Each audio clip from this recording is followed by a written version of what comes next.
और लोभ वो तो पतन ही कराएगा, अनर्थ ही तो कराएगा। और लोभ करवाता क्या है? एक लोभी आदमी बाजार में नारियल खरीदने के लिए गया। दुकानदार को पूछा, शेठ जी नारियल कितने रुपए का? या 5 रुपए का हो। ये शेठ जी दिन दहाड़े लूट मचाते हो, 5 रुपए का नारियल? आजकल तो सीजन है, बहुत सस्ते नारियल। शेठ जी बोले, भैया हमारी दुकान में तो 5 से कम का नारियल नहीं है। अब तुम्हारी दुकान में है नहीं तो किसकी दुकान में है वो बता दो, वहां चला दो। कहा आगे जाओ, हम मिल जाएगा। 5 रोटा से थोड़ी आगे जाना। आगे गया एक दुकान नारियल की दुकान। भैया नारियल कितने रुपए का? 4 रुपए का। अरे इतने दूर से चल करके तुम्हारे पास तक आया, और 4 रुपए? लूट मचा रखी। थोड़ा कम करो। बोले नहीं भैया हमारे एक ही भाव चलता है। बोले जाए एक भाव नहीं चलता, वो दुकान बता दो, वहां से ले लूंगा। कहा आगे जाओ, कोई मिलेगा। और आगे चला गया शोडाला की तरफ। फिर कोई दुकान आई। कहा कोई नारियल वाले की दुकान पर गया। कहा नारियल क्या भाव दे रहे हो शेठ जी? भैया 3 रुपए का एक है। अरे बहुत महंगे। ऐसे करते करते बढ़ता गया भाव, घटता गया, बढ़ता गया भाव, घटता गया।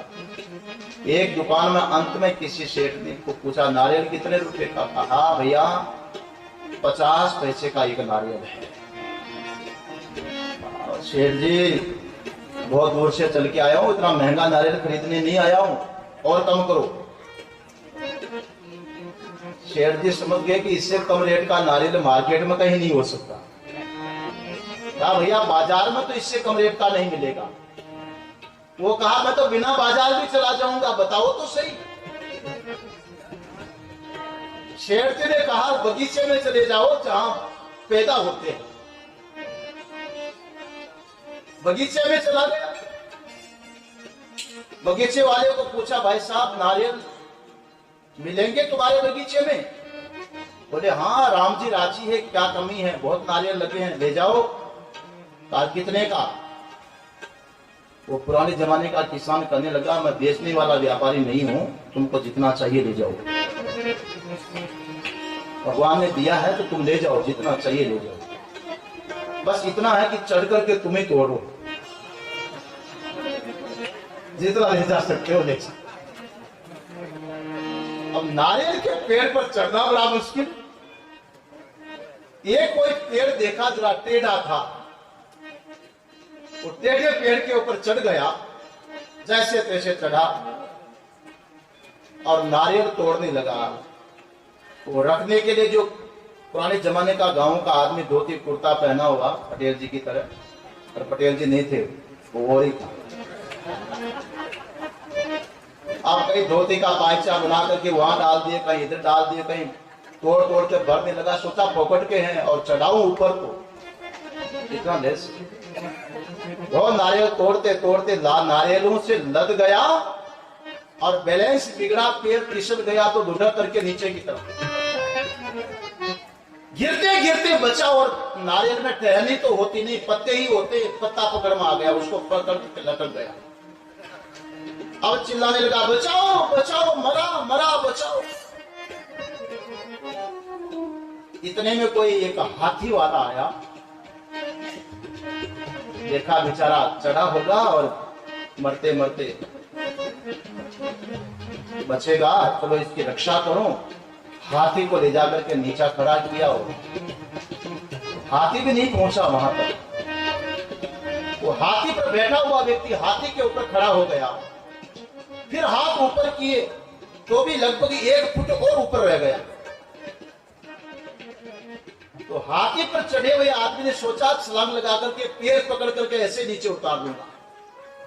पहलवान था, वो हाथी वाले ने छलांग लगाई उसका पैर पकड़ने के लिए, उधर पैर पकड़ा, इधर नीचे से हाथी चढ़ पड़ा।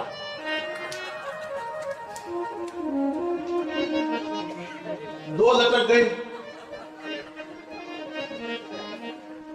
इतने में आया कोई ऊंट वाला, देखा दोनों चिल्ला रहे हैं बेचारे, बचाओ बचाओ बचाओ। उसने ऊंट खड़ा किया और पकड़ने लगा तो उसकी भी वही दशा कि 1-1.5 फुट और ऊपर रह गए। तो उसने छलांग लगा करके वो दूसरा आदमी नीचे वाले का पैर पकड़ना चाहा, उसका पैर पकड़ा, इतने में ऊंट राम जी भी चल पड़े। अब तीनों एक ही पत्ते पर लटक गए और नारियलों का बोझ तो अलग है। आखिर टहलने वो पत्ते में कितनी ताकत होती। छटपटाने लगे और हवा का तेज झोंका आया, पत्ता टूटा और पास में कोई कुआं था, तीनों के तीनों सीधे कुएं में गिरे। अधिक लोभ न कीजिए, अधिक लोभ न कीजिए, अधिक लोभ है हीन। अधिक लोभ के करने से पड़े कूप में। लोभ ऐसी चीज है महाराज, पतन ही तो कराएगी।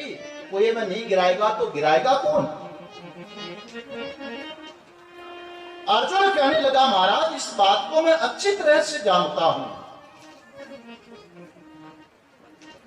यद्यपेतेन पश्यन्ति लोकोपहत चेतसः, हालांकि ये लोगों के चित्त में, खोपड़ी में लोभ बैठ गया, इसलिए युद्ध करने पर परिणाम क्या होगा इसको तो ये सोच भी नहीं पा रहे कि अधिक लोभ का नतीजा क्या होता है। पर मैं तो विचार कर रहा हूं ना, इस पहले अध्याय को सुनने से आपको यही लगेगा कि अगर भगवान श्री कृष्ण चाहते तो लाखों लाखों व्यक्तियों का जनसंहार महाभारत में नहीं होता। आपको यही लगेगा, मगर हकीकत कुछ और है। भ्रांति निवारण के लिए तो गीता है, आएगी सामने बात। अर्जुन कहता है कि मैं तो विचार करूं महाराज, इनकी तो खोपड़ी में लोभ बैठ गया। कुलक्षय कृतम दोषम मित्र द्रोहे च पातकम।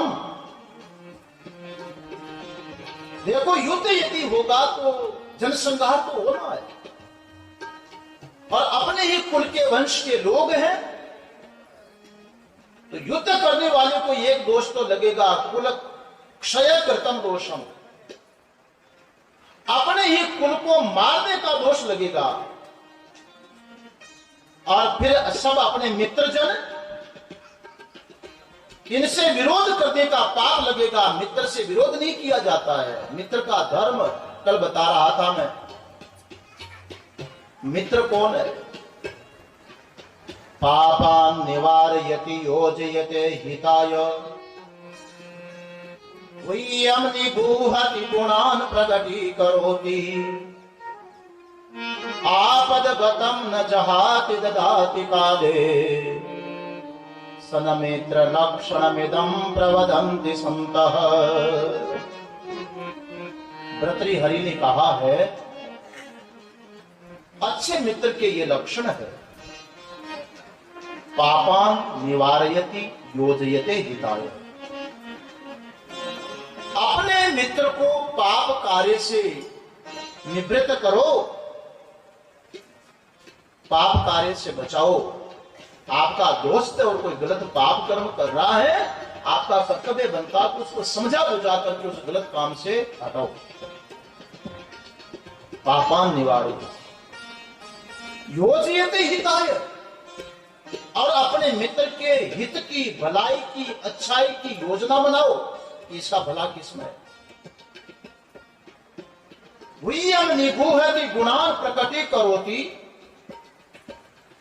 मित्र में कोई बुराई भी है तो विचार करो कि दुनिया में बुराई किस में नहीं है। चलो मेरे मित्र में बुराई है, इसका गीत गाने से कोई लाभ नहीं है, उसको छुपाओ। इसमें कोई अच्छाई भी तो है, गुणान प्रकटी करो। मित्र के जो सद्गुण है उनको प्रकट करो। आपद गतम न जहाति ददाति काले, यदि अपने मित्र पर कोई विपत्ति आ गई, उस स्थिति में अपना प्राण बचा करके मत भागो,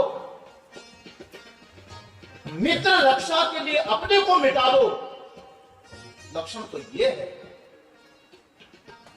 जल पय सरिस बिकाय देखो प्रीत की रीत बनी। मित्रता देखनी है तो दूध और पानी में देखो ना। जल पय सरिस बिकाय,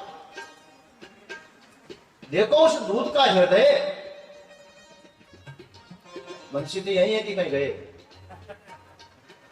दूध में पानी डालो, दूध का हृदय उसे पानी को भी दूध बना लेता है।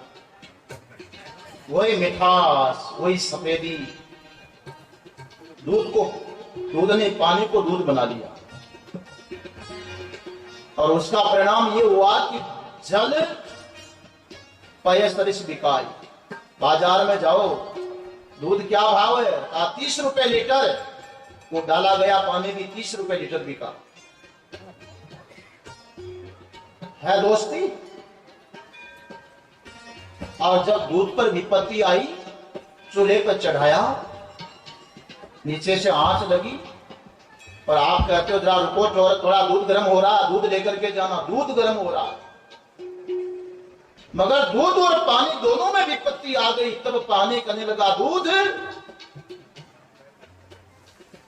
बहुत बड़ी विपत्ति आ गई, आग के ऊपर चढ़ा दिया गया। कोई बात नहीं, चिंता मत करो, तुम्हारा मित्र जिंदा है ना। पानी बोला, और जब तक मेरे में दम है तुम्हारा बाल बाका नहीं होने दूंगा, मिटा दूंगा अपने आप को, मगर तुम्हें सुरक्षित रखूंगा। और दूध को बचाने के लिए पानी ने अपने आप को मिटा दिया, लेकिन दूध का संकट नहीं देख सका। इसका नाम है दोस्ती। आपद गतम न जहाती ददाती काले, विपत्ति आ गई तो मित्र को छोड़े नहीं, अभी तो अपना तन मन धन दे दे, समर्पित कर दे। सल मित्र लक्षण मिदम प्रवदंति संतः, अच्छे मित्र के लक्षण। अर्जुन कहने लगा भगवान, ये सब बुराइयों को ये लोग नहीं देख रहे हैं। मित्र द्रोहे से पातकम, मित्र से अगर द्रोह कोई करता है तो उसको तो महापाप लगता है। उस चीज को भी ये लोग नहीं देख रहे हैं। कोई बात नहीं, ये इसलिए नहीं देख रहे कि इनके माथे पर लोभ बैठा हुआ, लोभ। भगवान श्री कृष्ण यही गीता में आगे कहेंगे 17वें अध्याय में, त्रिविधम नरकस्य दम द्वारम नाशनम आत्मनः काम क्रोधस् तथा लोभ तस्मादेतम प्रयम्ते चेत्। अर्जुन, काम, क्रोध और लोभ, ये तीन तो नरक के द्वार हैं। ये तो नरक में धकेलने वाले, इसलिए इनके तो लोभ बैठ गया खोपड़ी पर। परंतु कथम न गेयम अस्माभि पापान पापादस्मा निवर्तितुम, मगर हम तो जानने वाले हैं, समझने वाले लोग हैं, तो इस पाप से हमें तो निवृत्त होना चाहिए। देखो, युद्ध होगा, अर्जुन संगार होगा, तो उसका परिणाम क्या होगा? कुलक्षये प्रणश्यन्ति कुल धर्मा सनातना। ध्यान दो, युद्ध होगा तो एक अनर्थ तो ये होगा कि कुल का क्षय हो जाएगा। दूसरा नुकसान ये होगा कि कुल क्षय प्रणश्यन्ति कुल धर्म सनातना।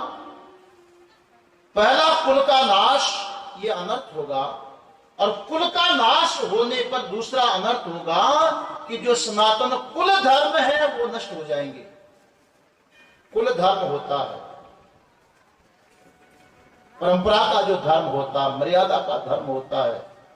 तर्पण कौन करेगा? श्राद्ध कौन करेगा? पितरों के शेष कार्य को पूर्ण कौन करेगा? उनकी जो परंपराएं, उनका निर्वाह कौन करेगा? सब कुल धर्म नष्ट हो जाएंगे। धर्मे निष्ठे कुलम कृष्णम अधर्मो भी भवति उत।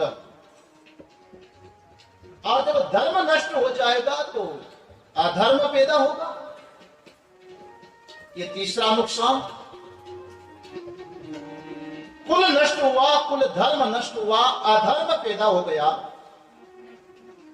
और चौथा नुकसान, अधर्माभिभवात कृष्ण प्रोदुष्यन्ते कुल स्त्रिय। जो वो अधर्म पैदा होगा उस अधर्म से बुद्धि बिगड़ेगी ना। अधर्म बुद्धि बिगाड़ता है, इसलिए अधर्म जब आएगा बुद्धि बिगड़ेगी तो कुलस्त्रीय प्रदुष्यन्ति, कुलस्त्रियां दूषित होगी। ये पांचवा नुकसान है। स्त्रीषु नष्टासु वार्ष्णेय जायते वन संकर। छठा नुकसान ये होगा कि अब परंपरा खत्म होगी, वर्ण संकर पैदा होंगे। और जब वर्ण संकर पैदा होंगे तो संकरो नरकाय एव। ये वर्ण संकरता तो नरक के लिए ही होती है। पतन्ति पितरो हेषाम, बस लुप्त पिंडोदक क्रिया। जहां वर्ण संकरता आ गई वहां पर तर्पण करने वाला कोई नहीं रहेगा, उनके पितर गिर जाएंगे। पिंडदान कौन करेगा, श्राद्ध तर्पण कौन करेगा। तो मर गए उनका भी तो पतन हो जाएगा। पतन्ति पितर ही है शाम, इन लोगों के पितर गिर जाते हैं। अब जरा ध्यान देना अर्जुन की भाषा पर, एक एक का उत्तर भगवान देंगे। सारे विचारों को भगवान काटेंगे। सुनने में बहुत अच्छा लग रहा है, यही तो पूर्व पक्ष। भगवान कृष्ण को अर्जुन कह रहा है, महाराज जब कुल धर्म नष्ट हो जाएंगे, जाति धर्म नष्ट हो जाएंगे, पितर पतित हो जाएंगे, गिर जाएंगे, तो ऐसे जो अनर्थ का निमित्त बनने वाला पुरुष है, नरके नियतम वासो भवति इति सुश्रुमा। मैं अपनी बात भर करके नहीं बोल रहा हूं आपको। अर्जुन कह रहा है सुश्रुमा, मैंने ऐसा पहले सुना है पूर्वजों से कि जो ऐसा अनर्थ करता है, इतने पतन का निमित्त बनता है, वो पतन करने वाला जो व्यक्ति है अनियतम नरके वासो भवति, उस पापी पुरुष को तो अनिश्चित काल तक नरक में निवास करना पड़ता है। मेरा पतन होगा, इसलिए मैं चाहता हूं कि युद्ध नहीं करेंगे। अच्छा हुआ भगवान, ये युद्ध करने से पहले ही मुझे ये विचार पैदा हो गए, बहुत अच्छा हुआ। हाय हाय, नहीं तो अनर्थ हो जाता। अहो बत महत पापम कर्तुम व्यवसिता वयम। अरे हम लोगों ने ये क्या निर्णय कर लिया, महापाप करने की तैयारी, और उसका प्रयोजन राज्य सुख का लोभ और कुछ नहीं है। राज्य सुख मिलेगा इस लोभ में आकर के इतना बड़ा अनर्थ। हम तो स्वजनम उद्यता, अपने समुदाय को, अपने परिवार को ही मारने के लिए तैयार हो गए। ना ना ना, अच्छा हुआ एक तो अनर्थ से पहले मेरी आंख खुल गई। मैं युद्ध नहीं करूंगा। यदि माम अप्रतीकारम अशस्त्रम शस्त्रपाणय धार्तराष्ट्रारणे हन्योस्तन्मे क्षेमतरम भवेत। अर्जुन कहने लगा कि महाराज अब मेरी बात सुन लो, मैं तो शस्त्र उठाऊंगा भी नहीं, और यदि वो लोग मेरे पर शस्त्र चलाएंगे, भगवान बोले तू शस्त्र नहीं चलाएगा ठीक है, तू नहीं मारेगा ठीक है, लेकिन वो शस्त्र न चलावे यह कैसे होगा। और उन्होंने तुम्हारे पर शस्त्र चला दिया तो तुम क्या करोगे। अर्जुन कहने लगा कि अप्रतिकारम, वो शस्त्र चला देंगे तो भी मैं सामना नहीं करूंगा, प्रतिकार नहीं करूंगा। अशस्त्रम शस्त्र पाणय, भले ही वो लोग अन्याय करे, युद्ध का नियम होता है, चतुरंगिणी जो सेना होती है, हाथी वाले से हाथी वाला लड़ता है, रथ वाले से रथ वाला, घोड़े वाले से घोड़े वाला, और पैदल से पैदल का युद्ध होता है। और यदि कोई शूरवीर सरेंडर हो जाए, शस्त्र फेंक दे, तो नीति यह कहती है कि अशस्त्र व्यक्ति पर प्रहार नहीं किया जाता। ये नियम है। कोई स्त्री हो, कोई बालक हो, कोई जड़ बुद्धि हो, कोई शरणागत हो, कोई सोया हुआ हो, ऐसे लोगों पर प्रहार नहीं किया जाता, नियम है। कोई स्त्री है, कोई बालक है, कोई सोया हुआ है, कोई शस्त्र त्याग चुका है, सरेंडर हो गया, ऐसे लोगों पर फिर प्रहार नहीं किया जाता, नीति ये कहती है। अर्जुन ने बोला, भले ही महाराज ये लोग नीति को ताक पर रख दें, अशस्त्रम शस्त्र पाणय, मैं तो अशस्त्र हूं, हथियार भी नहीं उठाऊंगा, और ये लोग अपने हाथ में शस्त्र उठा करके, और ये धार्तराष्ट्र रणे हन्यु, इस युद्ध में मुझे मार दे, निहत्थे को मार दे, तद में क्षेम तरम भवेत, इसमें भी मेरा तो कल्याण ही होगा, मैं तो ये समझता हूं, इसलिए मैं युद्ध नहीं करूंगा। एवं उक्त्वा अर्जुन संकीर्तोपस्थ उपाविशत्, विसृज्य सशरम चापम शोक संविघ्न मानसः। अर्जुन ने भगवान श्री कृष्ण को ऐसे कहा, और उस युद्ध स्थल पर ही रथो उपस्थे उपाविशत्, वो रथ का जो अगला भाग होता है उस पर जाकर के बैठ गया। विसृज्य सशरम चापम, धनुष को भी छोड़ दिया, बाण को भी छोड़ दिया, शोक सागर में मानो डूब गया अर्जुन, मुंह लटका करके अश्रु बहाता हुआ, और सामने जाकर के बैठ गया। जिधर वो परिवार के लोग थे, कुटुंबी थे, युद्ध के लिए खड़े थे, सबको तो पीठ दे दी। रथ के अगले भाग में जहां भगवान के चरण जा रहे हैं, भगवान सारथी है, ध्यान देना, रथ पर कल्पना करो। पहले अर्जुन कहां बैठा था, रथी कहां बैठेगा, पीछे ऊपर वाली सीट पर, और घोड़ों को चलाने वाला सारथी कहां बैठेगा, आगे वाली सीट पर नीचे। अब उस घोड़ा को जो हाँकने वाला सारथी, उसके पैर कहां होंगे, जो रथ का अगला भाग है जहां घोड़े जुते हुए हैं, पैर वहां तक जा रहे हैं। अर्जुन वहां ऊपर से उतरा और रथ के उपस्थ उपाविशत, उपस्थ भाग में जाकर के बैठा, पीठ दे दी पीछे। ये कई जगह जो कैलेंडरों में फोटो आता है इस बात का, इसी वो कि भगवान ऐसे मुड़ करके अर्जुन को ज्ञान सुना रहे। ये न तो ज्ञान सुनाने की विधि है और न ऐसा भगवान कर सकते। इसलिए गीता स्पष्ट बोल रही है, रथो उपस्थे उपाविशत्, रथ के उपस्थ भाग में, अगले भाग में आकर के बैठ गया सामने,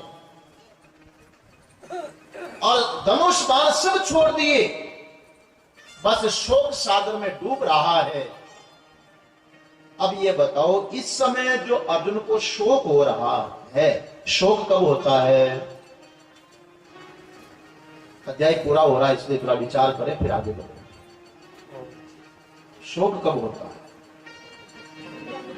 घर में कोई मर जाए तो शोक होता है। अब बताओ, अर्जुन का इस समय कौन मरा? हाँ? कौन मरा? एक भी नहीं मरा ना। युद्ध ही नहीं हुआ, मरेगा क्या?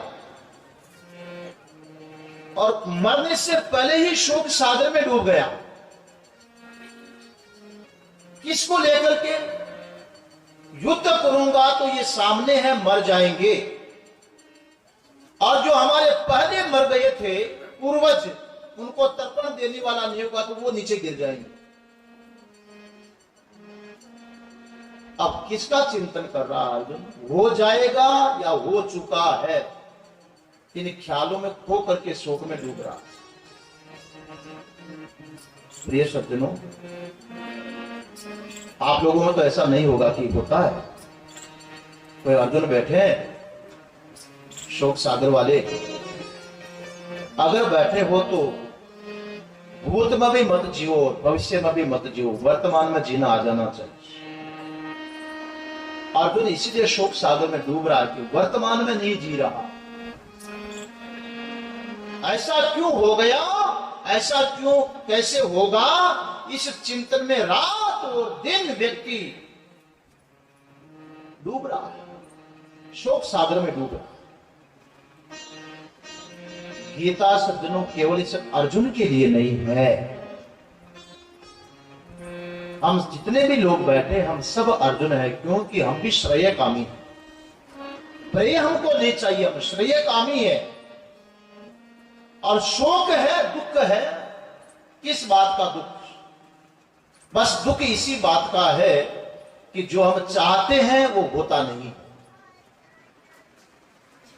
एक बहुत अच्छे संत हुए शरणानंद जी महाराज, मानव सेवा संघ के संस्थापक, वो कहते हैं दुनिया में यही होता है कि जो व्यक्ति चाहता है वो होता नहीं, मन की बात नहीं होती। कैसे हो जाएगी? मन की बात तो राम जी के बाप की भी नहीं हुई, दशरथ की हुई क्या, तो मन की कैसे हो जाएगी? जो चाहते हैं वो होता नहीं है, और जो होता है वो मन को भाता नहीं है। समझिए,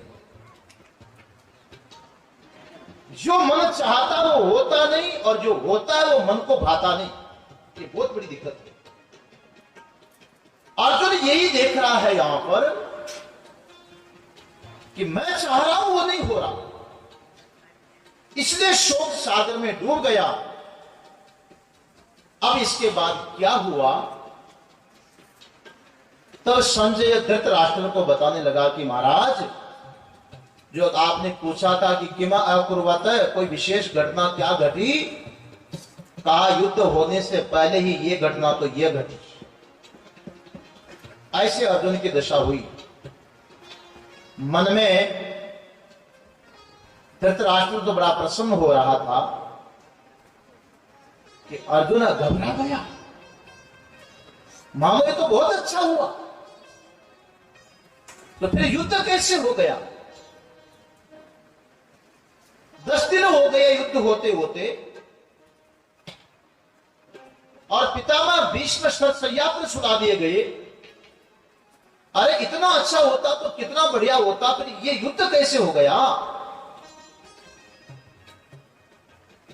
तब संजय कहने लगा, महाराज युद्ध कैसे हुआ जो सुन लो। अर्जुन तो मना कर रहा था कि युद्ध नहीं करूंगा, वो तो शोक में डूब गया था, लेकिन युद्ध कैसे हुआ जो बात आगे सुनो। तम तथा कृपयाविष्टमश्रुपूर्णा कुरेक्षणम् विषीदन्तमिदं वाक्यमुवाच मधुसूदनः। संजय धृतराष्ट्र को कहने लगा कि मधुसूदन, भगवान श्री कृष्ण ने, भगवान का नाम है मधुसूदन। मधु एक दैत्य है और कैटभ भी एक दैत्य है। भगवान मधु और कैटभ दोनों को मारते हैं। उन दैत्यों को तो मारा होगा 5,500 वर्ष पहले, मगर ये दैत्य अर्जुन के भीतर भी आकर के बैठे हुए हैं, उनको भी भगवान ही मारेंगे। इसलिए भगवान का नाम है मधुसूदन। मधु का अर्थ होता है ना अपनी भाषा में शहद जैसा मीठा। मधु दैत्य जो है ये है हमारे भीतर में मीठा लगने वाला राग। राग समझ गए? ये संगीत का राग नहीं, जो मेरा मेरा मेरा मेरा मेरा मेरा ये मेरा है, ये मेरा, जिसको ममता का रूप बोलते हैं, उसमें रंग जाए आदमी, उसी में रंग जाए। कोई धन में रंग गया, कोई पद में रंग गया, कोई प्रतिष्ठा में रंग गया, कोई परिवार में रंग गया। जिनमें रंग जाए वो राग है, रंगाने वाला। जैसे कपड़े को रंग में डालो तो पूरा कपड़ा उस रंग का हो जाता जिस रंग में डाला गया। ऐसे हमारा मन जिस धारणा में डल जाए उसी में रंग जाए। मेरा मेरा मेरा मेरा मेरा वैसी ही व्यक्ति बन जाए, इसका नाम है राग। ये मधु देती है। और केटभ ये द्वेष देती है। जिनसे व्यक्ति द्वेष करता है, भगवान श्री कृष्ण मधु और केटभ राग और द्वेष दोनों को ही मारने वाले हैं। अर्जुन की ये दशा क्यों हुई आप बताओ? किसमें रंग गया? मेरा मेरा मेरा मेरा मेरा मेरा में रंग गया है। इस राग को, इस मधु को शोधन करने वाले भगवान श्री कृष्ण बोले, धृतराष्ट्र जी अर्जुन कैसा था? कृपया भीष्टम अश्रु पूर्णाकुलेक्षणम विषिदिन्तम।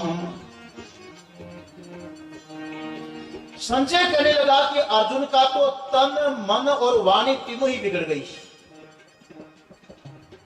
ये राग ने तन को बिगाड़ा, मन को बिगाड़ा, वाणी को बिगाड़ा। कृपया विष्टम, मन बिगड़ गया, कायरता आ गई।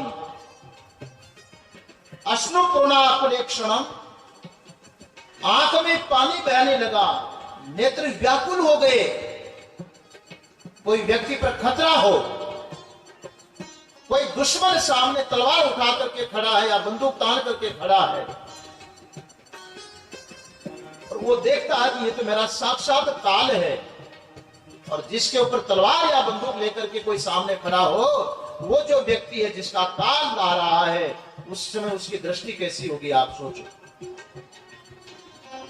कैसी दृष्टि होगी? उसकी आंख यही कह रही होगी कि मुझे बचा दो, मुझे जीने दो। उसकी आंख यही बोलेगी। अर्जुन की भी दृष्टि ऐसी हो गई, आकुल क्षमा। उनकी दृष्टि बड़ी व्याकुल है और आंखों में पानी भरा हुआ, बूंदें गिर रही, पूरा शरीर बिगड़ गया, कायरता आ गई, मन बिगड़ गया, और शोक के कारण जबान लड़खड़ा गई, बोला नहीं जा रहा था, वाणी बिगड़ गई। ऐसी दशा बिगड़े हुए अर्जुन को भगवान श्री कृष्ण कहने लगे, कुतस्त्वा कशमिलमिदं विषमे समुपस्थितम् अनार्य जुष्टम स्वर्ग्यम कीर्तिकरम अर्जुनम् दिव्यमासमगम पार्थ नेतत्वयोपपद्यते क्षुद्रं हृदय दौर्बल्यं त्यक्तोत्तिष्ठ परं तप। जय जय राधा रमण गिरधारे गिरधारे श्याम बनवारे। जय जय राधा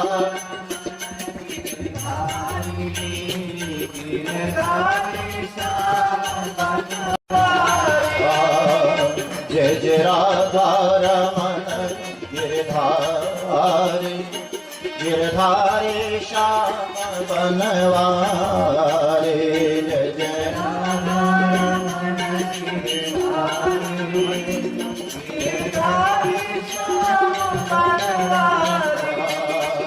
जय जय राधा रमण गिरधारे गिरधारे श्याम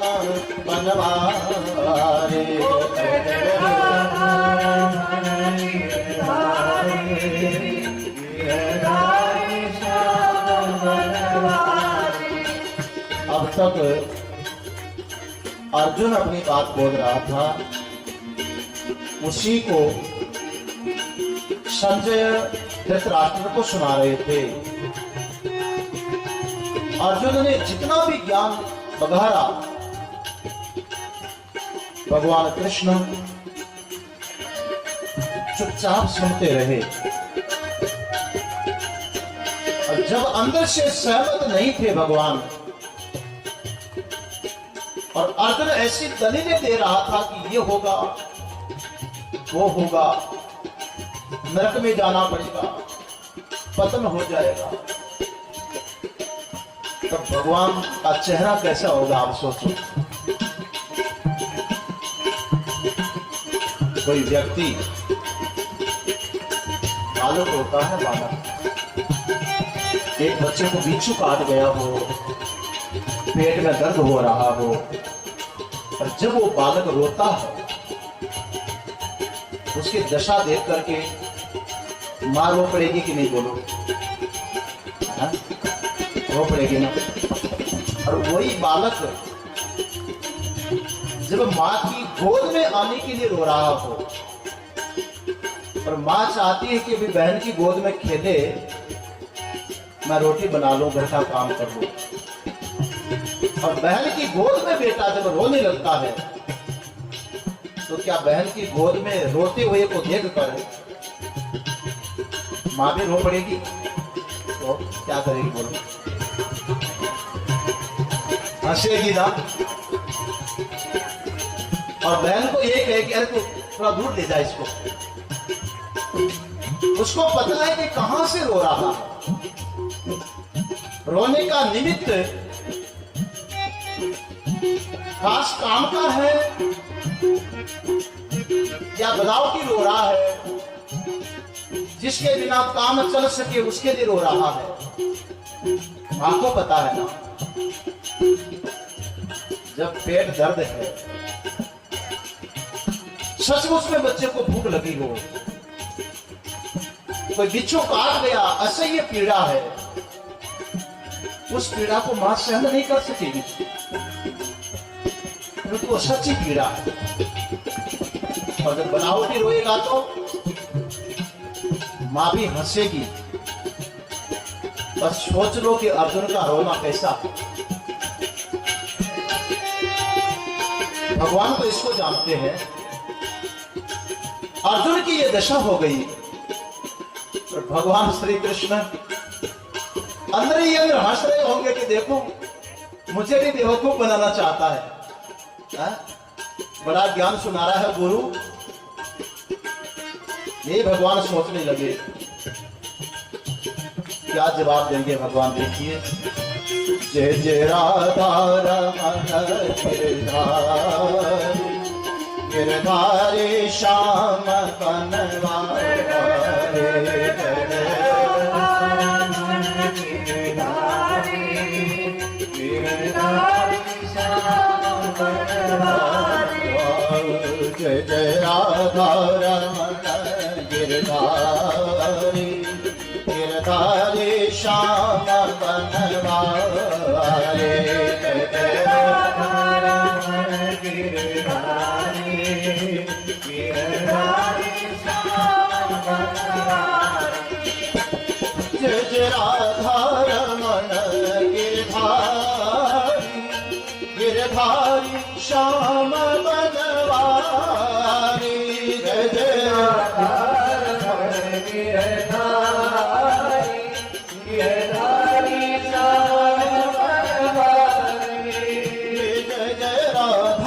रमण गिरधारी, गिरधारी श्याम बनवारी, जय जय राधा रमण गिरधारी, गिरधारी श्याम बनवारी, गिरधारी श्याम बनवारी, गिरधारी श्याम बनवारी, जय जय राधा रमण गिरधारी, गिरधारी श्याम बनवारी, बोलिए राधा रमण गिरधारी।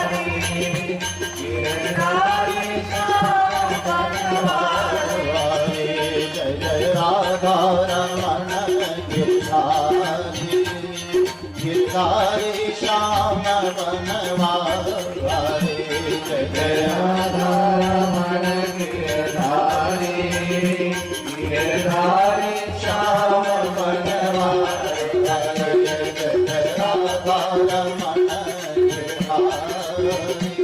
गिरधारी श्याम बनवारी जय जय राधा रमण गिरधारी गिरधारी श्याम बनवारी गिरधारी श्याम बनवारी गिरधारी श्याम बनवारी गिरधारी श्याम बनवारी